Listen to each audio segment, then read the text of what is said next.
মুখোমুখি হবে দ্বিতীয় টি-20-তে শ্রীলঙ্কার এগেনস্টে। প্রথম ম্যাচে তারা পরাজিত হয়েছে, বাজেভাবে হেরেছে। বিতর্কিত বাংলাদেশ ব্যাটিং লাইন আপ আমরা দেখেছি, 11 নিয়ে অনেক সমালোচনা হয়েছে, ক্যাপ্টেন্সি নিয়ে লিটন কুমার দাসের দায়িত্বহীনতা নিয়ে অনেক আলোচনা হয়েছে। অ্যান্ড ফাইনালি বাংলাদেশ দল সেকেন্ড ম্যাচ খেলার আগে অনেকগুলো প্রশ্ন অ্যারাইজ করেছে এবং অনেক কিছুর উত্তর পাওয়া গেছে। সেই ব্যাপারগুলো নিয়ে লেটেস্ট আপডেট নিয়ে আপনাদের সাথে আমি আছি। প্রথম প্রশ্ন যেটা, মুস্তাফিজ খেলবে কি খেলবে না, এই প্রশ্নের উত্তর আমি শেষে দেব। দ্বিতীয় যে প্রশ্ন, সেই প্রশ্নের উত্তর হচ্ছে 4 জন ওপেনার লাস্ট ম্যাচে খেলেছিল, 1 2 3 4 all are opener. Tanzid Hasan Tamim, Parvez Hossain Emon, তারপরে নেমেছে লিটন কুমার দাস এবং তারপরে অবিস্মরণীয় একটা ইনিংস খেলা আমাদের প্রিয় নাইম শেখ। এই যে 4 জন ওপেনারকে 1 2 3 4 বানিয়ে দেওয়া হলো, পৃথিবীর ইতিহাসে বিরল এই ঘটনা ঘটানো হলো। এই ঘটনার পুনরাবৃত্তি বাংলাদেশ দল, বাংলাদেশ ম্যানেজমেন্ট পরের ম্যাচে আগামীকাল করবে কি করবে না সেটা একটা। এবং থার্ড যে প্রশ্ন, এবং এই প্রশ্নেরও একটা দারুণ উত্তর রয়েছে, সেটা হচ্ছে লিটন কুমার দাস, তিনি ক্যাপ্টেন অ্যান্ড কিপার, যে কোনো একটা রোল থেকে তাকে সরে যেতে হচ্ছে। ডেফিনেটলি ক্যাপ্টেন্সি থেকে সরার কোনো কারণ নাই যদি না তিনি ইনজুর্ড থাকেন। আগামীকালের ম্যাচে লিটন কুমার দাস কিপিং করছেন না, এটা ফর শিওর। কি হতে যাচ্ছে তাহলে?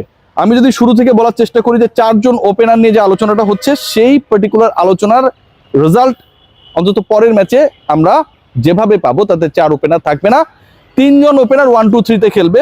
লিটন কুমার দাস ওপেনিং থেকে, এখন আপনারা সবাই জানেন যে তিনি হচ্ছেন থার্ডে, মানে 3 নম্বর পজিশনে ব্যাট করেন। যে দুজন ওপেনিং করেছিলেন সবশেষ ম্যাচে দারুণ স্টার্ট দিয়েছিলেন, বাংলাদেশ পাওয়ার প্লেতে 54 রান তুলেছিল। Parvez Hossain Emon, very much explosive that time.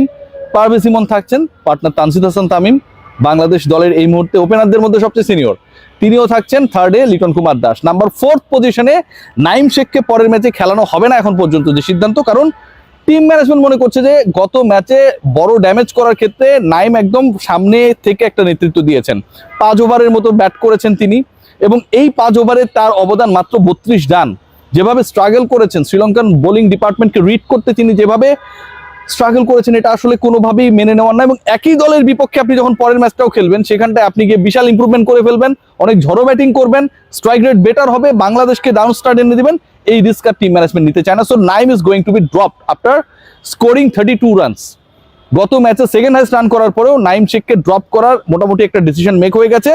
শেষ পর্যন্ত তাকে টিম ম্যানেজমেন্ট খেলাতে চায় না, এবং তার জায়গাটায় ঢুকবেন যিনি, তিনি হচ্ছেন জাকের আলী অনিক। জাকের আলী অনিক পাকিস্তানের বিপক্ষে ভালো করেছিলেন, ইউএইর বিপক্ষে ভালো খেলেছিলেন, এবং জাকের আলী অনিক লাস্ট ম্যাচে কেন ছিলেন না এটা নিয়ে কিন্তু অনেক ধরনের আলোচনা ছিল।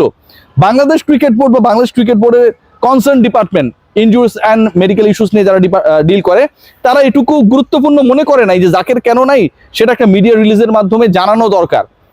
এত বেশি তেল লেগে গেছে এই ডিপার্টমেন্টের লোকজনের, তো এটা আমরা জানতে পারি নাই। পরবর্তীতে যখন সংবাদ সম্মেলন হয় ম্যাচ পরবর্তী, সেখানটায় জানা যায় যে Jaker Ali Anik he was struggling with injury. So এই যে ঘটনাটা ঘটলো, এই ঘটনার রেজাল্ট কি? পরের ম্যাচে কি জাকের ফিট হয়ে গেছেন 100%? দ্যাটস ওয়াই আমরা আগামীকালের ম্যাচে তাকে দেখতে পাবো। ডিসিশনটা অনেকটা সেরকমটা না, but he is gradually recovering. So যেহেতু তিনি রিকভার হচ্ছেন, সেই জায়গা থেকে জাকেরকে খেলানো হবে। যেহেতু এই জায়গাটায় সমস্যা, মোটামুটি আমরা যতটুকু ইনফর্মড হয়েছি, দৌড়াতে গেলে তার সমস্যা হতে পারে। So he is going to play a role as a keeper, wicket keeper হিসেবেই জাকের আলী অনেককে পরের ম্যাচে দেখতে পাবো।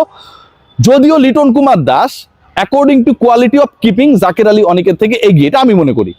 ব্যাটিং ওয়াইজ লিটন কুমার দাস বা জাকের আলী অনেকে আলোচনা করার দরকার নেই, লিটন কেমন ব্যাট করছে আপনারা সবাই জানেন। বাট কিপিং ওয়াইজ লিটন এগিয়ে থাকলেও Liton Kumar Das the captain is going to sacrifice his place for Jaker, কারণ 11-এ একজন এক্সপ্লোসিভ ব্যাটার